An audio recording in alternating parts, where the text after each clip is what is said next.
Muchísimas gracias, Sagrario.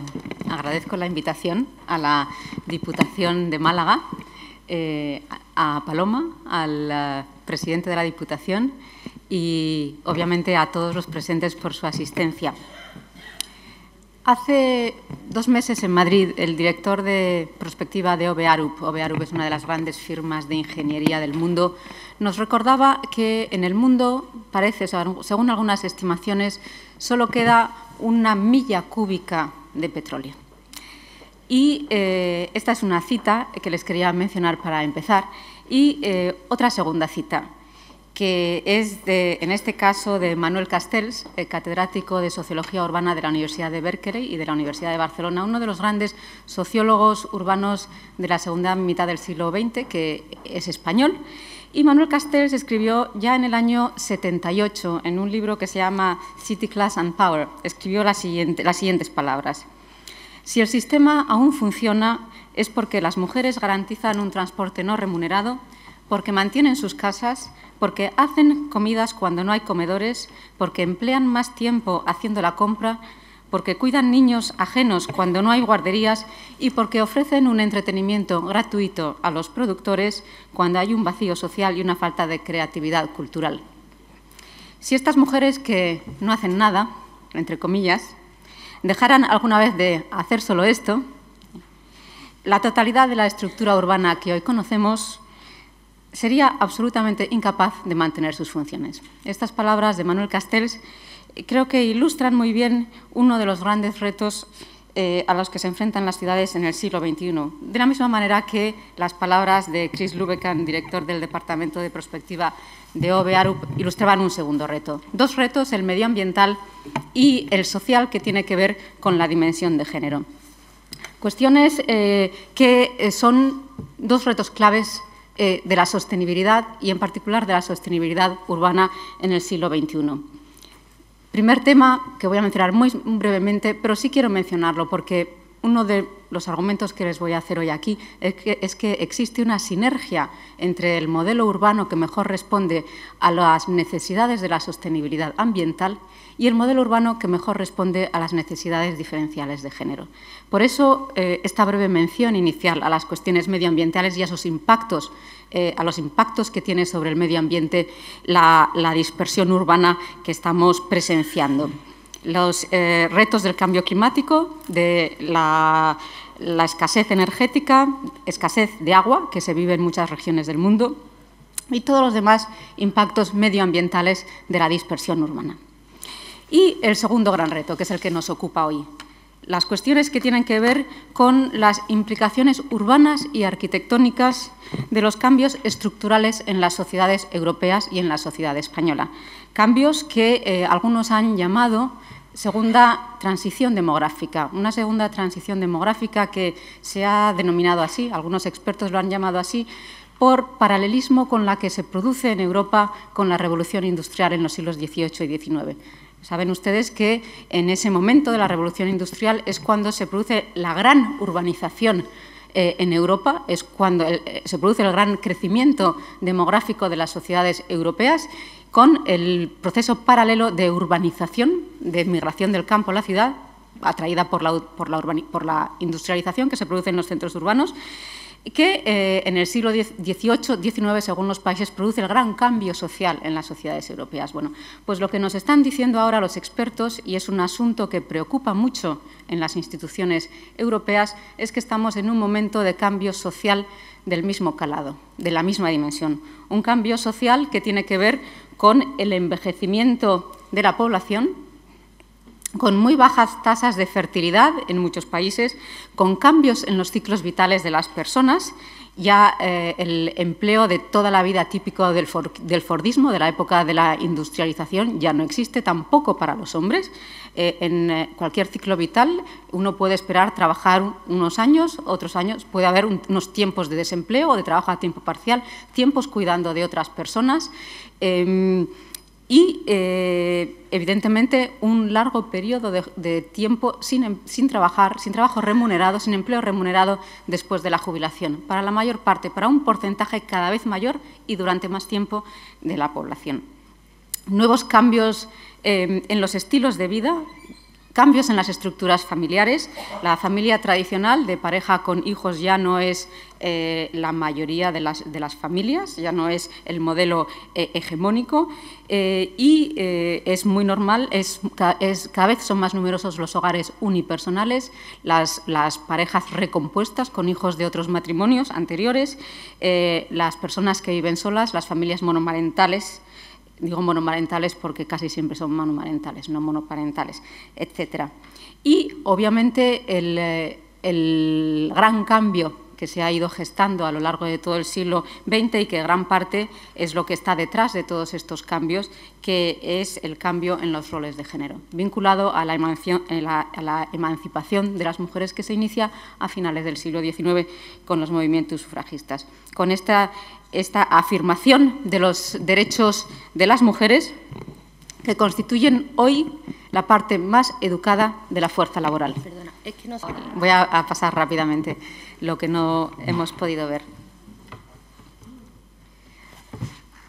Algunos datos sobre las repercusiones medioambientales de la urbanización. Aquí se puede ver muy claramente el consumo energético, cómo va en proporción exponencial con las formas de urbanización dispersas de baja densidad, que son las que hemos estado construyendo en estos últimos años.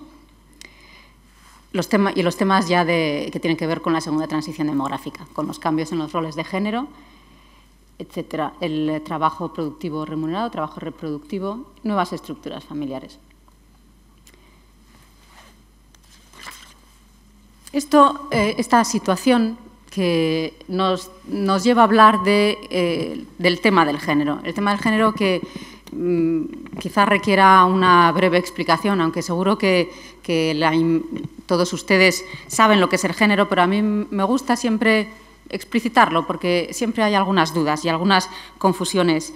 Porque el género es algo distinto del sexo, se dice siempre, pero bueno, hay que repetirlo. No, siempre muchas veces hay confusiones.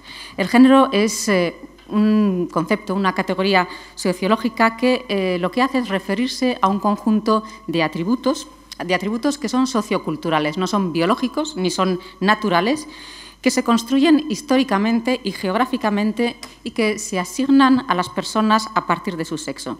Y es un concepto que lo que nos permite es poner de manifiesto las relaciones desiguales entre mujeres y hombres, entendidos no como seres biológicos, sino como sujetos sociales.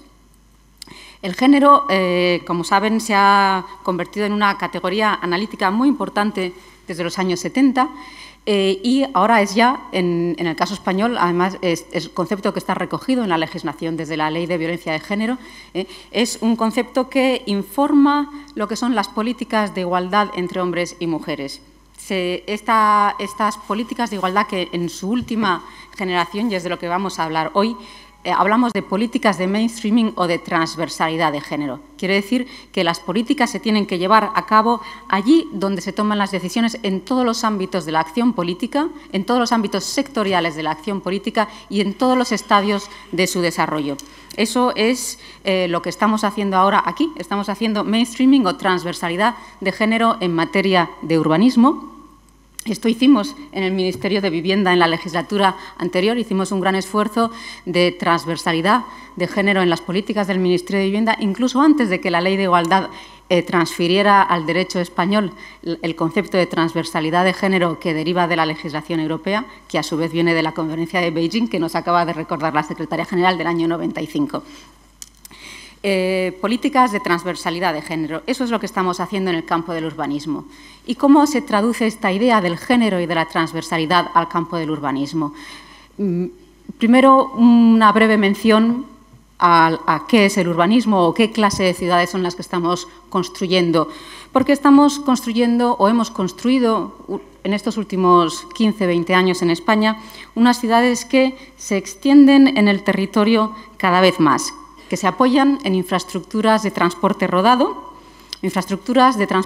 que unen los territorios, pero a la vez los separan también, que tienen espacios diferenciados, espacios especializados y separados para la vivienda, para la actividad económica, para el ocio, para el consumo, y que que desde una perspectiva histórica, si miramos en el largo plazo, una perspectiva histórica desde, pongamos, la segunda mitad del siglo XX, sí es muy cierto que en el mundo desarrollado, y desde luego en España, proporcionan ya un alojamiento decente a la mayoría de la población y han cubierto también a través de los equipamientos, sobre todo de los equipamientos básicos que se reconocen como pilares del estado del bienestar, las necesidades básicas de la población en materia de salud, en materia de educación, también en materia cultural y de deportes, pero que en otros asuntos como los que nos ocupan hoy no cubren de la misma manera las necesidades distintas de las personas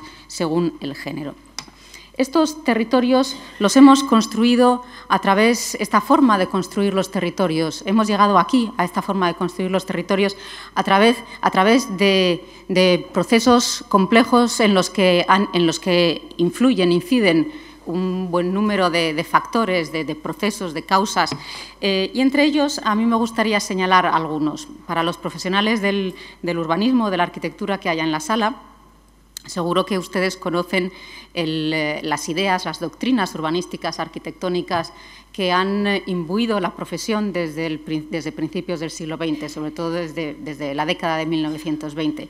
Las ideas del funcionalismo, de la Carta de Atenas, ideas que lo que nos decían es que había que separar las funciones en el espacio urbano, había que separar la industria de la residencia, porque la industria tiene impactos negativos para la vida de las personas, con las vibraciones, la contaminación, y eso dio lugar, en el cambio del siglo XIX al XX, a algunas de las técnicas urbanísticas básicas, por ejemplo, la técnica de la separación de usos en el espacio, que se llama zonificación o calificación de suelo, y que es uno de los principios básicos de cualquier sistema urbanístico, no solo del español, de cualquier sistema urbanístico, y una de las nociones que nos han llevado a esta forma de construir el territorio. Además de estas ideas urbanísticas, que les pongo estas como ejemplo, pero bueno, a modo de ilustración, inciden en esta forma de construcción del territorio los desarrollos tecnológicos o que tienen que ver con el transporte o, por ejemplo, el hecho de que el incremento del nivel de vida de las poblaciones occidentales haya permitido el acceso al vehículo individual a segmentos muy amplios de la población. Y esto es lo que ha favorecido la movilidad rodada y la hipertrofia del viario. Pero además de todos estos factores de índole profesional, de la cultura arquitectónica y urbanística, o de índole económica, o de índole tecnológica, etcétera, hay más factores que han incidido en esta forma de construir el territorio que sí tienen que ver con el género. Aunque, como les ponía en la caricatura del principio, son ideas que están muchas veces en el inconsciente, que subyacen, pero que quienes practican la profesión desde el ámbito profesional o desde las instituciones o desde el sector privado o incluso los usuarios de la ciudad no somos conscientes muchas veces de que estas ideas sobre los roles de género subyacen a esta forma de construir las ciudades. Porque esta forma de organizar la ciudad se basa en una idea de la división sexual del trabajo. Se basa en la idea de que hay un espacio público destinado al empleo, al trabajo en el ámbito productivo, en la producción, en la industria o en las oficinas o en el sector terciario, y un espacio doméstico suburbano para el trabajo vinculado a la reproducción social, que es el trabajo eminentemente femenino. Y se produce esta separación entre espacios, en esta forma de construcción dispersa del territorio, que en España hemos importado en estos últimos años de los Estados Unidos. Como saben seguramente todos ustedes, y si no lo saben por razones profesionales, porque lo han visto en el cine, las ciudades norteamericanas son ciudades dispersas en las que la principal tipología edificatoria es la vivienda unifamiliar, el suburbio, y las personas viven en el suburbio y van a trabajar al parque empresarial o al centro urbano, pero viven en su suburbio. Y este modelo es el que hemos importado.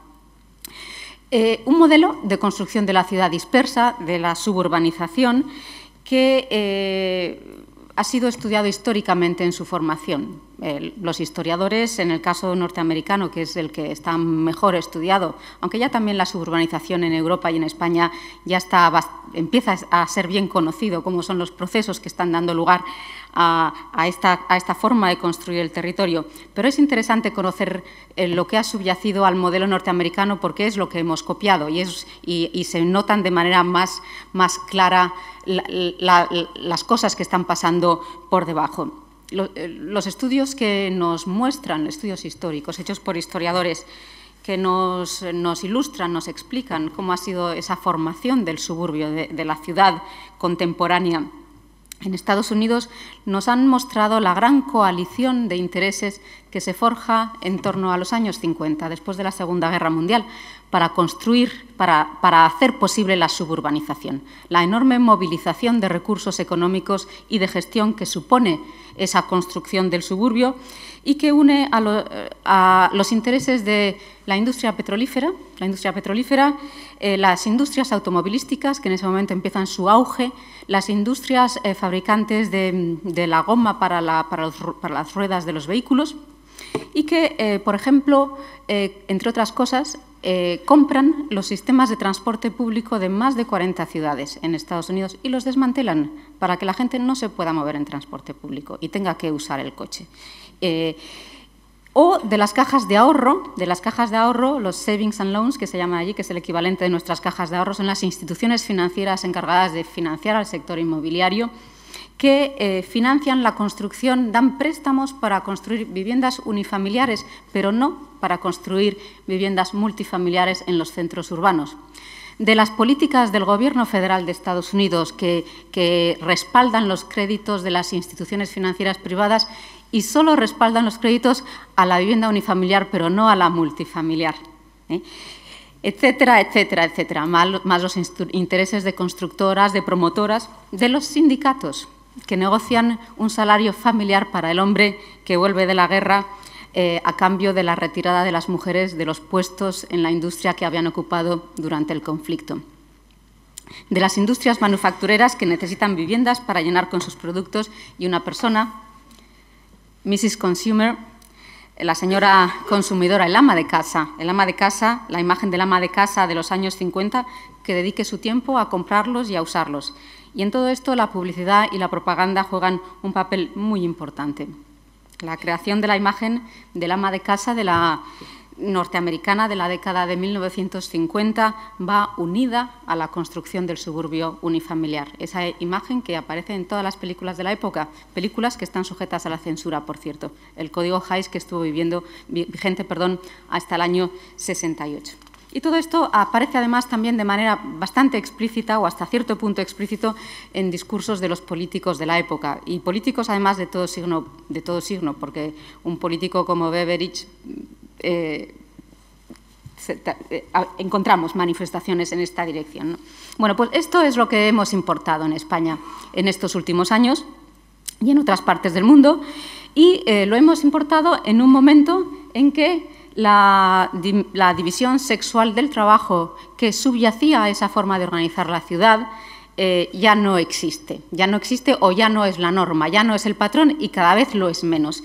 Y esto supone un corsé para las mujeres que hasta ahora todavía son las que se siguen ocupando del trabajo reproductivo y cada vez más del trabajo en el ámbito de la producción económica.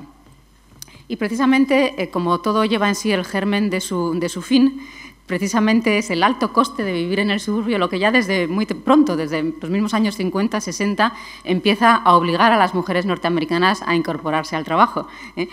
Porque, aunque está altamente subvencionado el modelo, es un modelo que tiene mucha inversión pública detrás, aún así supone un alto coste para las familias. Y eso se hace cada vez más evidente y, sobre todo, a partir de la década del 70 con la crisis del petróleo. Bueno, pues, ¿qué tiene que ver el género con las ciudades y el urbanismo?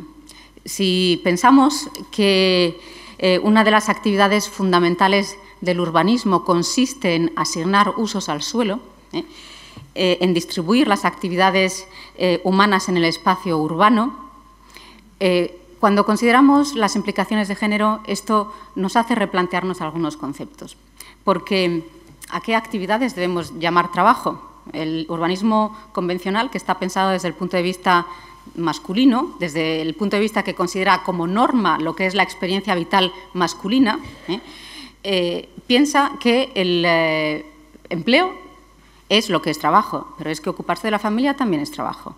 Y eso se hace en otros lugares que no son lugares de empleo. Y debe tener las mismas condiciones de accesibilidad, de calidad, de localización y de posibilidad de ir de un sitio a otro que el empleo. Y hasta ahora el urbanismo, como da prioridad a lo que es todo lo vinculado al empleo, porque es la norma masculina, pues considera con ciertas prioridades y características todo lo que tiene que ver con las necesidades urbanísticas del ámbito de la producción económica. Porque la división sexual del trabajo lo que nos dice es que la división sexual del trabajo realmente hay que matizar lo que significa, ¿no? Lo que nos viene a decir es que se supone que hay un ámbito público que es eminentemente masculino, un ámbito privado que es eminentemente femenino, pero las cosas no son tan así, ni han sido tampoco siempre así. Más bien, lo que la realidad históricamente, en la larga duración histórica y en una visión transregional, geográfica, a lo ancho del mundo, lo que más bien ocurre es que ha habido una esfera, que es la esfera de la reproducción, del mantenimiento de la vida, del cuidado, de la cual los hombres apenas se han ocupado. Pero las mujeres casi siempre, salvo en periodos muy cortos y en muy pocos lugares del mundo, han trabajado en el ámbito de la economía, aunque muchas veces sin que eso se haya reconocido y no haya sido remunerado. Pero las mujeres casi siempre han trabajado en la economía. Sin embargo, y por eso precisamente esta escasa valoración que se sigue dando al trabajo asociado a la reproducción y su poca visibilidad continúan siendo una de las causas principales de que las personas que trabajan en el campo del urbanismo, independientemente de su sexo, porque hay muchas mujeres, no sean conscientes de cuáles son las necesidades específicas de las mujeres en las ciudades. Porque, ¿qué lugares considera el urbanismo como lugares de trabajo? El lugar de trabajo por excelencia del trabajo reproductivo ha sido la vivienda, que desde el punto de vista masculino es un lugar de descanso y de ocio, pues para las mujeres es un lugar de trabajo, donde hay que limpiar, cocinar, ordenar, lavar, planchar, cuidar, dar afecto, etcétera, etcétera. El espacio de la vivienda y su entorno inmediato han constituido la esfera privada de las mujeres y hasta hace poco el espacio público les estaba vedado si no iban acompañadas. Pero hoy en día el espacio donde se realiza una gran cantidad de las tareas vinculadas a la reproducción social no es el espacio de la vivienda, son otros lugares de la ciudad, porque las sociedades modernas han sacado del hogar la realización de muchas tareas que antes se hacían en el hogar, muchas tareas educativas, de cuidado de la salud, de fabricación de cosas domésticas o de ocio, que antes se hacían en el hogar, históricamente, ya no se hacen en el hogar. Y para acudir a esos lugares, las mujeres tienen que desplazarse utilizando los sistemas de transporte disponibles, exceptuando los viajes que hacen para su cuidado personal. Por ejemplo, cuando las enfermas son ellas, las mujeres se desplazan a todos estos lugares de la ciudad para realizar tareas vinculadas a la reproducción social. No están allí por diversión, no son desplazamientos de ocio, como muchas veces consideran las estadísticas de transporte.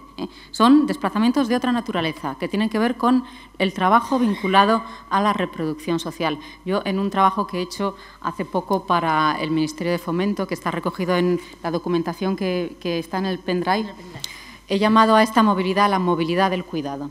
La movilidad del cuidado, que recoge en un único concepto, paraguas, todos los viajes que se hacen para el mantenimiento de la vida, que son todos, exceptuando los viajes relacionados con el empleo, los relacionados con el ocio y los relacionados con la educación propia.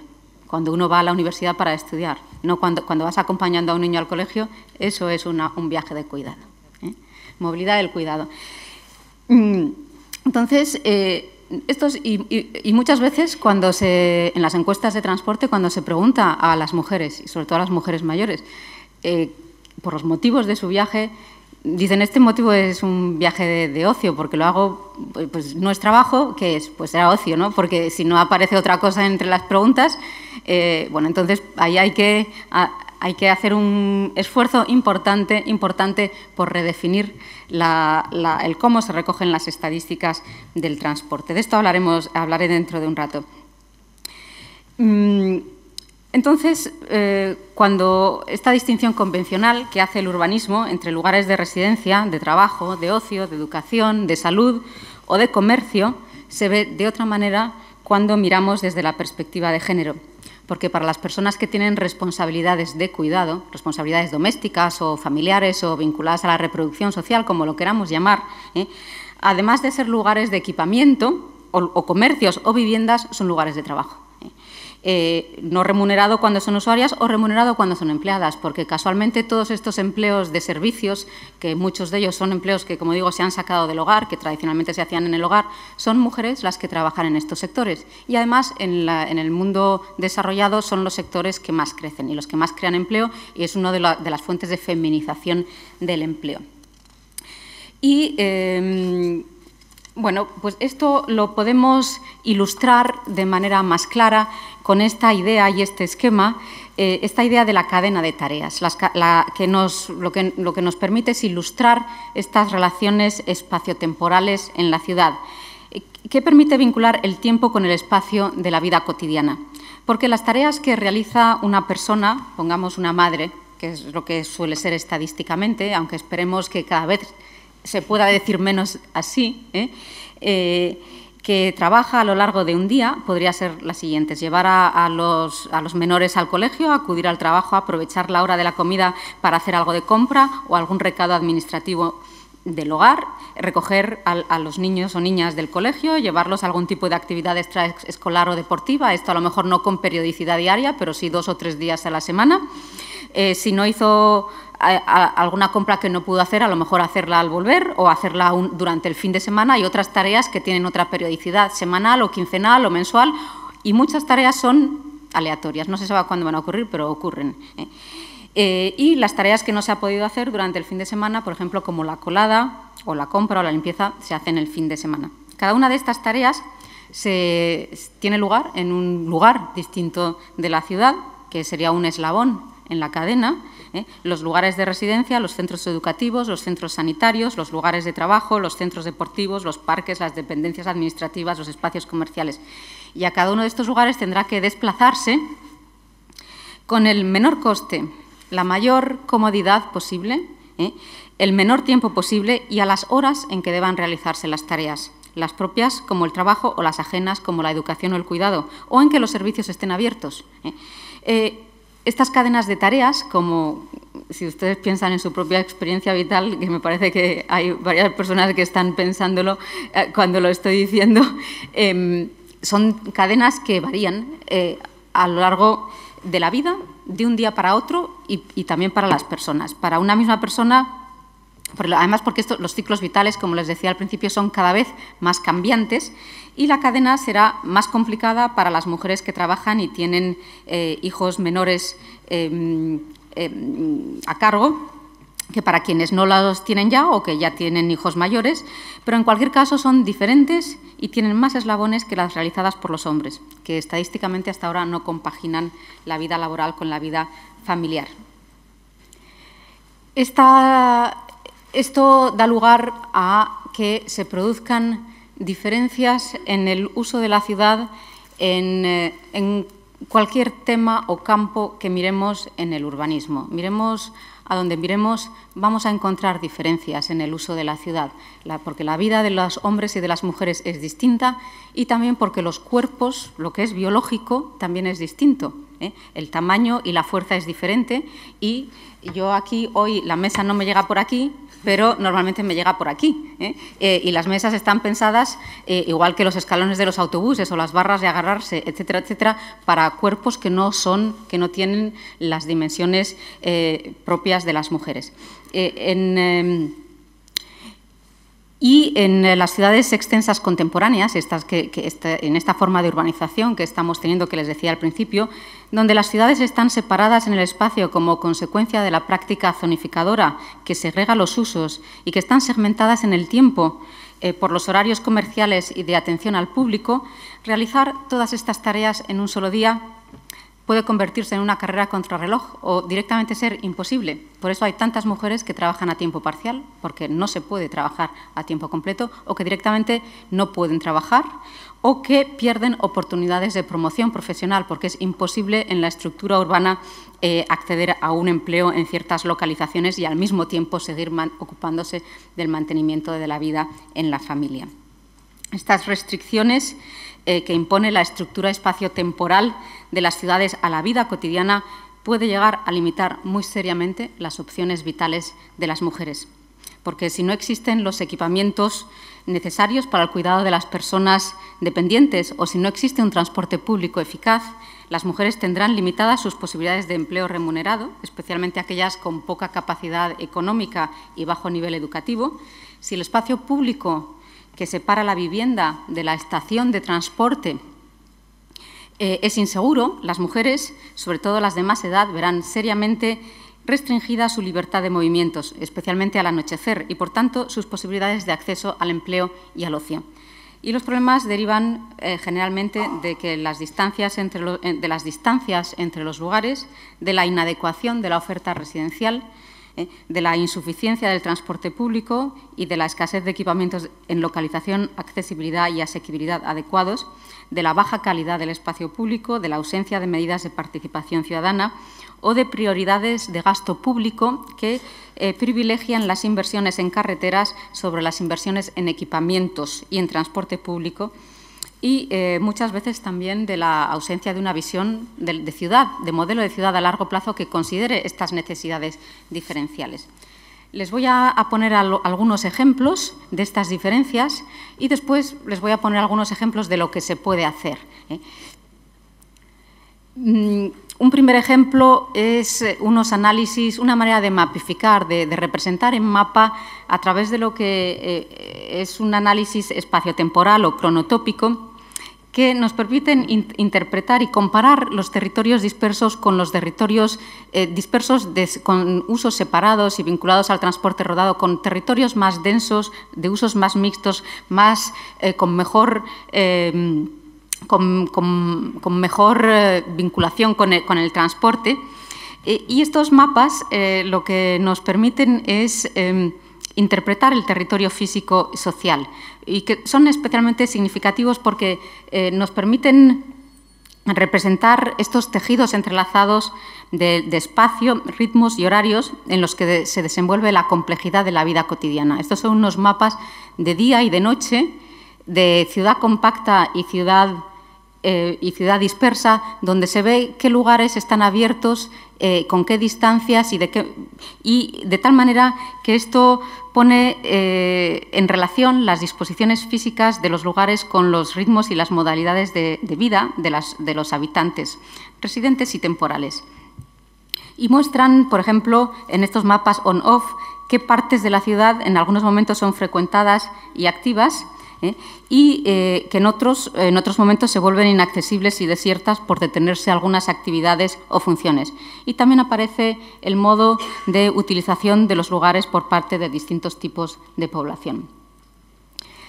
Un segundo ejemplo o tema del que les voy a mencionar muy brevemente, porque mañana hay otras personas que van a hablar de ello, pero no quería dejar de mencionar el tema del transporte, porque el tema de transporte se cuantifica y aunque las estadísticas, como les decía, no se recogen muy bien. Yo hice el año pasado un estudio por encargo del CEDEX, del Ministerio de Fomento, un análisis desde el punto de vista del género de las estadísticas de transporte de las áreas metropolitanas de Madrid y Barcelona, identificando los sesgos, las lagunas y los problemas. Y realmente hay problemas muy serios en cómo se recogen las estadísticas de transporte. Pero aún así hay estadísticas y es un campo del urbanismo que se puede cuantificar mejor que otros aspectos del urbanismo, porque los viajes se cuentan y se hacen encuestas, y hace muchos años que se hacen encuestas, y esos datos están ahí, a pesar de los sesgos que, como digo, tienen. Y lo que nos demuestran es que hay unos diferencias muy importantes en el uso del transporte, que les voy a pasar rápidamente los gráficos que comparan la ciudad dispersa con un ámbito de ciudad dispersa con un ámbito, un barrio céntrico de ciudad compacta. Y las diferencias son muy consistentes con lo que los estudios muestran en casi todas las ciudades del mundo. Y que, aunque hay ciertas variaciones y también en el tiempo, pero las diferencias siguen siendo básicamente las mismas. Y es que las mujeres se desplazan por muchos más motivos diferenciados, que esto es evidente cuando uno piensa en la cadena de tareas y la cantidad de cosas que las mujeres hacen en la ciudad que los hombres no hacen. Las pautas espaciales de los viajes, los hombres hacen desplazamientos típicamente pendulares de la vivienda al empleo, a lo mejor un salto de ocio, pero normalmente no hacen los viajes encadenados de tipo poligonal en un ámbito geográfico más próximos a la vivienda, que son típicamente femeninos, vinculados evidentemente a la atención a la familia. El número de viajes encadenados. Los hombres no encadenan viajes, van en coche y vuelven en coche. Las mujeres encadenan viajes y utilizan distintos modos de transporte muchas veces en distintos tramos del recorrido. Pueden hacer un tramo en transporte público, otro tramo a pie.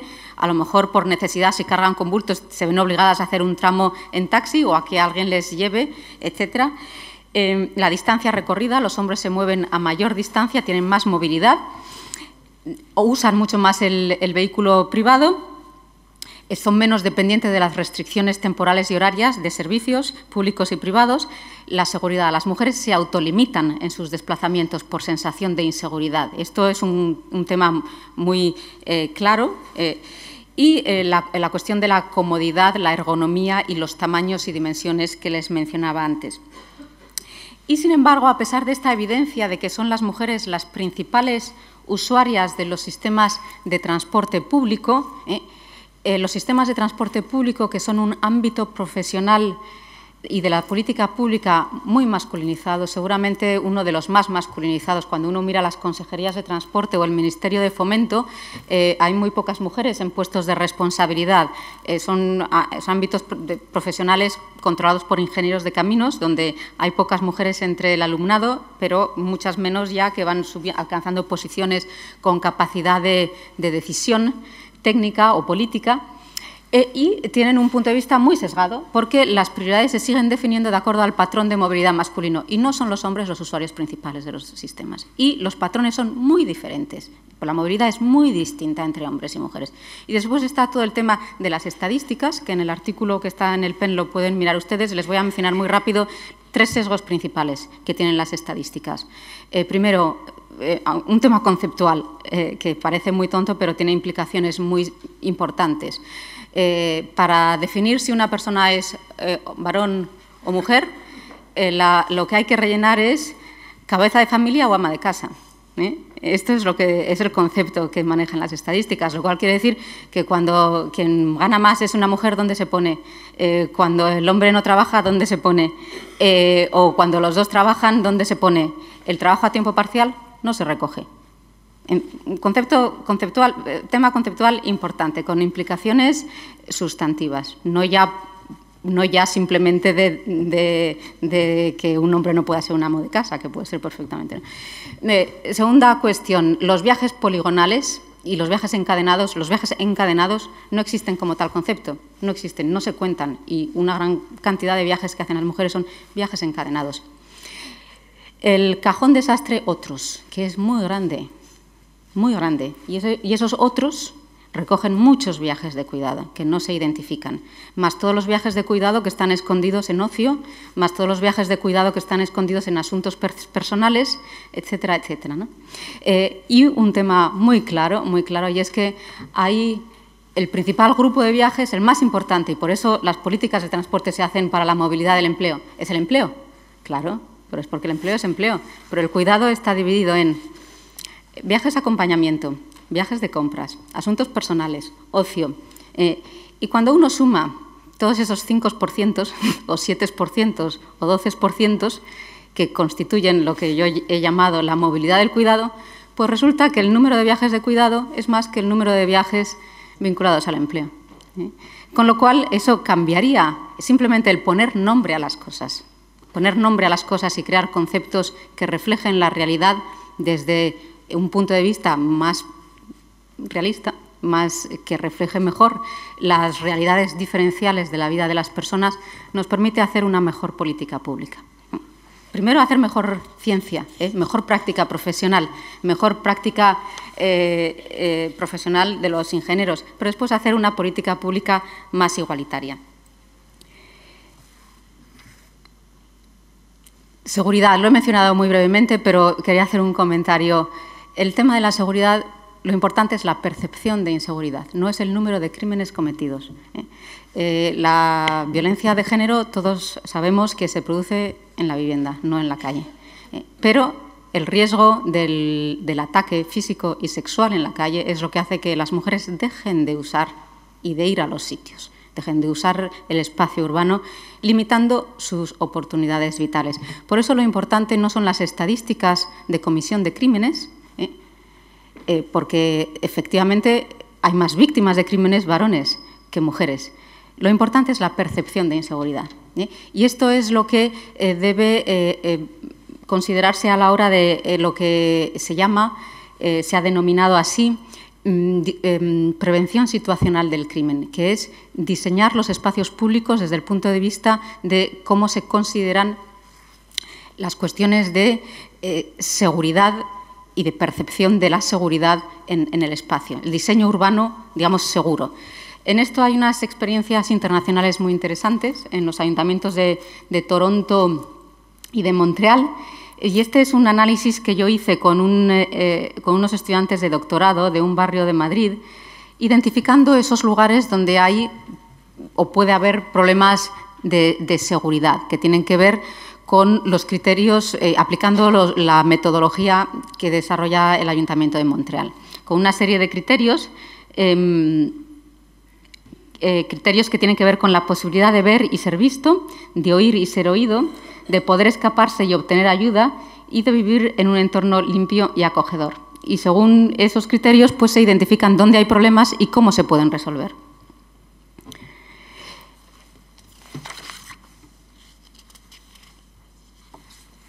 ¿Cómo sería entonces? Les he puesto estos ejemplos y ahora quería pasar a hablarles de qué es lo que se puede hacer, qué criterios, de qué manera debemos empezar a pensar un urbanismo que considere las ciudades desde la perspectiva, también desde la perspectiva de género, también desde las necesidades de las mujeres. Y aquí hay un concepto que a mí me interesa mucho, que es el concepto de infraestructuras para la vida cotidiana. Es una idea desarrollada en Finlandia y en Suecia en la década ya de 1970 por una red de mujeres Eurofem, y que se refiere a las formas de vida derivada de los nuevos roles de género y aquellas infraestructuras físicas, económicas y sociales que se pueden desarrollar al nivel del barrio fundamentalmente, pero también de la región para facilitar el desarrollo de la vida diaria y la calidad de vida de todos y de todas. Es un concepto que cuestiona algunas ideas y formas de hacer asumidas en la práctica urbanística estandarizada. En primer lugar, la división convencional, lo llevamos diciendo todo el tiempo, la división convencional entre trabajo productivo y trabajo no remunerado, cuando en la vida real cotidiana cada vez son más las personas que combinan ambas cosas y las viven como una totalidad. En segundo lugar, la práctica funcionalista de la planificación urbana y la organización sectorial de la administración y de la gestión, que crean espacios separados en los que realizar el trabajo remunerado y el trabajo de cuidado. Práctica funcionalista del urbanismo que viene siendo cuestionada desde hace muchas décadas, pero que no acaba de cambiar en la práctica real. Y lo que nos interesa es cambiar la práctica real. En tercer lugar, los procesos no participativos de toma de decisiones que definen esos espacios, incluidos los domésticos, según los puntos de vista de un grupo pequeño de población, profesionales y clase política, que son abrumadoramente varones. Y, en cuarto lugar, la falta de valor social atribuido al trabajo reproductivo, que asegura la relegación en las prioridades políticas de las soluciones y equipamientos que podrían reducir la carga de trabajo que supone que fundamentalmente asumen las mujeres. Y esta idea de infraestructuras para la vida cotidiana A mí me gusta porque usa el concepto de infraestructuras, que es una noción que viene de la ingeniería y que lleva pegada todo el prestigio que normalmente está en los ámbitos ingenieriles. Y hablar de que las infraestructuras no son solo infraestructuras para la actividad económica, sino también para la vida cotidiana, es una idea que me gusta, creo que tiene mucha utilidad y que le hace a la gente pensar también. Y esto se podría traducir a un modelo normativo que, por otra parte, como les decía al principio, es el que también viene, en muchos de sus aspectos, viene siendo propugnado desde los ámbitos desde los que se está hablando de la necesidad de un modelo urbano más sostenible en lo medioambiental. Un modelo normativo del territorio, que es el de la ciudad compacta en una región policéntrica, y que no es otra cosa que lo que se lleva diciendo ya bastantes décadas en Europa y en Estados Unidos, lo dicen muchos documentos de la Comisión Europea, se dicen muchos planes, aunque después pasar de las ideas y los modelos a la realidad se está demostrando que es otro problema, pero el modelo está ahí. Y es una ciudad de proximidad, de distancias cortas y mezcla de usos, con un buen sistema de transporte público, suficientes equipamientos y comercio en los barrios accesibles a pie y garantía de acceso en transporte público a los grandes equipamientos que por su propia naturaleza no pueden estar en todos los barrios.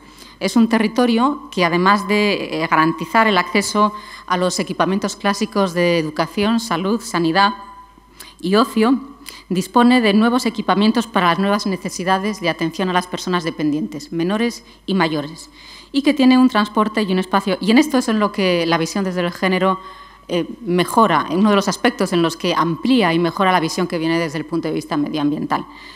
Y que tiene un transporte y un espacio público seguro y de calidad para las personas con capacidades físicas disminuidas y para que los menores y mayores puedan desplazarse con autonomía. Porque estos territorios que estamos construyendo son territorios en los que cada vez más personas tienen menos autonomía y dependen de otros para moverse. Y, como digo, es un modelo que tiene grandes semejanzas con lo que viene desde muchos ámbitos de las políticas que se están desarrollando en Europa y Estados Unidos desde hace ya más de 20 años en respuesta a las repercusiones medioambientales y económicas de la dispersión. Aquí les pongo algunos ejemplos americanos, alemanes, británicos, en Berlín, Hannover. Bueno, pues, ¿cómo se puede sistematizar esto? ¿Qué recomendaciones? ¿Cómo enfocar esto? Escribí hace unos años, precisamente para la Junta de Andalucía y dentro de un programa del Fondo Social Europeo, un libro que se llama Urbanismo con perspectiva de género, que está en PDF disponible en Internet, se puede descargar de Internet. Aquí tienen la portada y el índice. Y en este libro hice un esfuerzo por sistematizar las cuestiones relevantes de, primero, en qué consisten las diferencias en los campos sustantivos y en los temas de procedimiento, de proceso del urbanismo, cuáles son las diferencias, y después qué medidas o qué criterios y qué recomendaciones se deben o se pueden seguir en cada uno de estos ámbitos. Y en los temas sustantivos, pues les he puesto algún ejemplo en el campo del transporte, del espacio público, hemos hablado de equipamientos. Ahora querría hacerles alguna breve mención a los temas de proceso. Hemos hablado también de las estadísticas, tema de participación. Participación, hace falta participación de las mujeres, de las ciudadanas, que a través de que su experiencia personal se tiene que hacer oír desde lo que son los procesos de participación pública reglados en el urbanismo, que si no se instituyen los modos para que las mujeres participen, tenderán a que sean más bien hombres los que participen en ellos. Entonces, esto está estudiado también y hay maneras en que se puede hacer. Seguro que aquí tenéis experiencia de esto también. Participación no se refiere solo a la participación ciudadana, se refiere también a la presencia de mujeres en los equipos técnicos y políticos. Hay muchos estudios que nos dicen que hace falta una masa crítica mínima para que la presencia de mujeres en puestos de decisión incida en los objetivos y en cómo se enfocan la toma de decisión en el ámbito técnico y político. Una masa crítica que hay quienes estiman en un mínimo de un 30%. nuestro campo, el campo del urbanismo y de la arquitectura, es un campo muy masculinizado, aunque en la universidad, en el alumnado, los datos los tengo allí, los tengo aquí si a alguien le pueden interesar, porque es mi responsabilidad actual en el Ministerio de Ciencia e Innovación. Tengo los datos a lo largo de todos los estadios de la carrera. Los datos nos dicen que ahora en las escuelas de arquitectura, por primera vez en el año 2007, las mujeres son el 50% en primer año, de media de todo el país. Hace 20 años, cuando yo estudié, éramos el 15%. O sea que el incremento ha sido muy sostenido y muy amplio. Estamos ya superando el 50%, en la Escuela de Madrid, 57% en primer año. Sin embargo, cuando uno mira lo que ocurre al acabar la carrera, vemos que las mujeres desaparecen de la profesión. Aquí Carlos quizá tenga los datos de colegiación, pero en la colegiación los datos van sustancialmente por debajo del porcentaje de mujeres que acaban en la universidad, y ahora con la crisis las primeras que están saliendo de los estudios son las mujeres. Y después, bueno, si miramos a los ámbitos de decisión política o de presencia en la universidad, en el profesorado, pues los datos nos dicen que las mujeres están en unos porcentajes muy bajos, desde luego con capacidad muy reducida de incidir en un cambio en el enfoque de las políticas, de momento, en estos campos que todavía siguen siendo muy masculinizados. Y no les voy a hablar de todos estos temas, pero sí les voy a mencionar alguna otra cosa. De la zonificación hemos hablado, de la clasificación de suelo. Otro que me parece que tiene especialmente importancia es el que tiene que ver con el gasto público y la inversión. Las palabras, el papel, los programas lo aguantan todo. Hablar de sostenibilidad en la memoria de un plan no cuesta nada. Para mirar realmente dónde están las políticas hay que mirar el presupuesto, dónde se pone el dinero. Y cuando uno, si no es lo mismo que la inversión, que el dinero vaya a construir carreteras urbanas, a enterrar la M30, o que vaya a construir guarderías y centros de día o centros de Alzheimer, centros de demencia senil o piscinas municipales que en muchos centros urbanos no existen prácticamente, ¿no? Es decir, la inversión, cuáles son las prioridades de inversión, es un tema clave para realmente poner en práctica un urbanismo con perspectiva de género. En el libro hay... Pues bueno, se detalla todo esto. Aquí les pongo un esquema de las principales recomendaciones. Muy rápidamente voy a hablar de equipamientos y un ejemplo de vivienda, y con esto ya termino. El tema de los equipamientos para menores y para mayores. Es un tema clave que si queremos, como nos dice la Comisión Europea, y hay expertos economistas españoles, y lo ha dicho la secretaria de Igualdad hace un momento, no vamos a salir de la crisis si no conseguimos que las mujeres puedan trabajar. No vamos a salir de la crisis si no se consigue que las mujeres puedan trabajar, y para eso hacen falta equipamientos. Equipamientos que en algunos países europeos, notablemente esto es lo que algunos llaman el cuarto pilar del estado del bienestar. En algunos países europeos, como Finlandia, cada niño que nace tiene derecho a una plaza pública de guardería. Es un derecho social ya. Todavía no con los mayores, pero hay una red muy buena de centros de atención a mayores con distintos grados de pérdida de capacidad funcional, llegando a la atención 24 horas de los enfermos con demencia senil.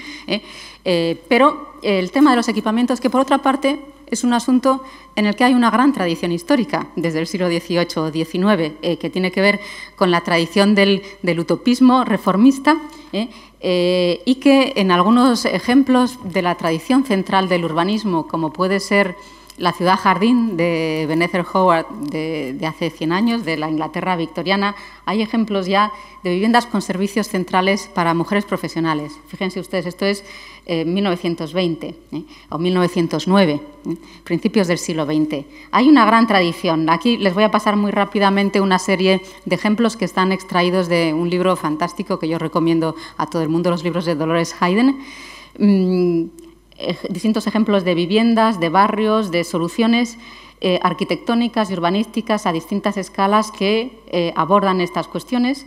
Y para terminar, les pongo un ejemplo contemporáneo que es el Ayuntamiento de Viena, que es seguramente, al menos en lo que yo conozco, y creo que lo puedo afirmar sin riesgo de equivocarme demasiado, la administración pública europea, seguramente del mundo, donde más esfuerzo se ha hecho por incorporar la dimensión del género a los temas urbanísticos y arquitectónicos. Este es un proyecto de vivienda del Ayuntamiento de Viena, un proyecto piloto construido en 1992. Son 359 viviendas. Es un proyecto de vivienda social, está en un barrio popular. Yo lo visité el año pasado, un barrio con mucha inmigración, impulsado por una oficina de asuntos de las mujeres en temas de construcción que forma parte de la estructura política del Ayuntamiento de Viena con un rango administrativo muy alto, muy próximo al alcalde, lo cual le permite una gran capacidad de acción. Y es un proyecto piloto pensado desde las necesidades específicas de género. Se pretendía que el criterio esencial de diseño fueran las necesidades de la vida cotidiana de aquellos que cuidan a otras personas, además de desempeñar un empleo. Y para ello se pensó que el edificio debía ser diseñado por mujeres mujeres arquitectas, que conocen en su experiencia personal cuáles son esas necesidades. Y así se convocó un concurso de arquitectura solo para mujeres, según un pliego de condiciones definido por un grupo de arquitectas jóvenes. Este pliego de condiciones incluía las necesidades de la vida cotidiana de las mujeres como elemento fundamental del diseño. También daba especial importancia a las relaciones entre el interior y el exterior e incluía una obligación de cooperación con arquitectos paisajistas para asegurar la alta calidad del espacio libre. El proyecto ganador, que se adjudicó en el año 93 a la arquitecta Franziska Ullmann, se centraba en facilitar la realización de las tareas de la vida cotidiana, tanto en el interior de las viviendas, organizadas en torno a una gran cocina con espacio flexible, suficiente para realizar con comodidad estas tareas, con habitaciones grandes para todos, no jerarquizadas, como en los espacios comunes, pensados para fomentar el encuentro, los jardines con espacios diferenciados para juegos, pensados para distintas edades y actividades, y pensando también en las necesidades distintas de niños y niñas, y al nivel del barrio con equipamientos de proximidad. En los espacios comunes se aplicaron criterios de diseño contra el crimen. También se incluyeron suficientes espacios de almacenamiento accesibles, cómodos de acceso y bien iluminados, con luz natural siempre que es posible. Y los garajes se diseñaron de manera que pueden ser usados para otras actividades cuando están vacíos. Casi todos los pisos tienen una terraza, un patio o un balcón grande, es decir, un espacio libre privado. Y a partir de esta experiencia, el Ayuntamiento ha desarrollado una serie de criterios. Esto tuvo tanto éxito, este proyecto, que fue el primero de una serie, ahora están haciendo otro que llaman vivienda intergeneracional, que a partir de esta experiencia, el Ayuntamiento desarrolló una serie de criterios de diseño que a partir de que poco después se aplican a todos los proyectos que en Viena reciben algún tipo de subvención pública. Y esto es el 95% de todas las viviendas que se construyen anualmente en la ciudad, porque Viena es una ciudad con una tradición de política de vivienda muy grande, que se remonta a los principios del siglo XX, y prácticamente toda la vivienda que se construye tiene algún tipo de ayuda pública. Es decir, esto es un ejemplo de cómo un proyecto piloto, influye en transformar la práctica estandarizada. Y esto yo es una cosa que animo mucho a que se haga desde las administraciones, proyectos piloto. Y mirando al futuro, bueno, pues en España tenemos ahora una base legal muy buena, una base legal, en este campo en particular, si miramos todo lo que afecta a estos temas que hemos estado hablando y de los que se van a hablar estos 3 días, la Ley de Igualdad tiene un artículo con 3 párrafos sobre política urbana y de vivienda. La Ley del Suelo tiene una mención a los temas de género y de igualdad entre hombres y mujeres. Estas cosas tuve la suerte de redactarlas yo cuando trabajaba en el Ministerio de Vivienda, aunque después sufrieron ciertos cambios. La Ley de Universidades, la LOMLOE, también del año 2007, como las 2 anteriores, dice que los planes de estudio universitarios deben incorporar el género. Y ahí estamos trabajando también. Y la nueva Ley de la Ciencia, que está ahora en proceso de tramitación parlamentaria, como saben. Y aquí, de nuevo, he tenido el privilegio de redactar los artículos sobre género en la Ley de la Ciencia y hemos metido un párrafo, un artículo sustancial. Un artículo sustancial que, en lo que nos atañe aquí, lo que dice es que la investigación científica y el desarrollo tecnológico debe considerar la dimensión de género. Y la dimensión de género es relevante siempre que la investigación afecte a personas. Y eso es casi siempre, porque la investigación o bien se investiga sobre temas en los que hay personas por medio, o bien los desarrollos tecnológicos de muchas ciencias básicas, los desarrollos tecnológicos siempre afectan a personas, o casi siempre. Y esto será un avance importante, creo, cuando entre en vigor. Así que tenemos una buena base legal. Ahora lo que hace falta es aplicarla. Hay que aplicarla. Creo que bueno, los criterios están, creo que se ha hecho un esfuerzo muy grande de sensibilización, de formación, como este encuentro que organiza la Diputación de Málaga. Y también hay algunas experiencias ya más prácticas, ¿no? Más prácticas de proyectos, etcétera, pero creo que se puede dar el paso de hacer cosas como las que hace el Ayuntamiento de Viena, por ejemplo. Les he puesto el ejemplo del proyecto de vivienda, y de cómo ha influido en la política de vivienda normalizada, pero además de eso el Ayuntamiento de Viena ha desarrollado acciones de incorporación del género al urbanismo en desarrollo de espacios libres, diseño de parques, proyectos de reurbanización de viario, y ahora están trabajando en el diseño de un nuevo barrio. Es decir, hay experiencias que están ahí y bueno, que pueden servir de inspiración para empezar a hacer cosas en construcción. Muchas gracias por su atención.